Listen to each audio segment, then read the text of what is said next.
ভাই মানুহবিলাক গাড়ী লৈ গৈ আছে শ্বিলং অৰুণাচল আৰু আমি গৈ আছো চুগাৰ কেন জুচ খাব কি যে হ'ব ভাই আমাৰ ভাগ্য এইটোৱে আৰু এইখিনিয়ে আৰু গাড়ীখন লৈ গৰমত বাছ চুগাৰ কেন জুচ খাই আকৌ ঘৰত গুচি যা না আৰু আজি চানডে আমাৰ এইটোৱে আজি প্লেনিং যে চুগাৰ কেন জুচ খামি গৰমত চলো ভাইহঁত গৰমত থাকিব পৰা নাই দেই বহুত গৰম দিছে আৰু কুঁহিয়াৰ ৰস নাখালে আজি উপায় নাই বাৰু লগত আছে মোৰ ফ্ৰেণ্ড মোৰ ভাই আছে মোৰ বন্ধু আছে আজি লগত চলো গাইজ ভাইয়া দেখিছে হৈ আছে বাৰু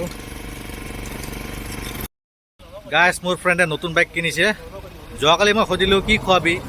ইমান গৰম পৰি আছে বিয়াৰ খোৱাবি নে কি খোৱাবি কৈছে চুগাৰ কেন জুচ খাম ব'ল এয়া দেখিছেনে চুগাৰ কেন জুচ খাবলৈ গুচি আহিলোঁ দুটাই ভাবিছিলোঁ গৰমত বাদবাইজাৰ খুৱাব লেকিন খুৱাইছে চুগাৰ কেন জুচ 30 rupees পাৰ গ্লাছ কিন্তু বহুত হেল্ডি বস্তু খুৱাইছে থেংক ইউ ভাই ভাল লাগিল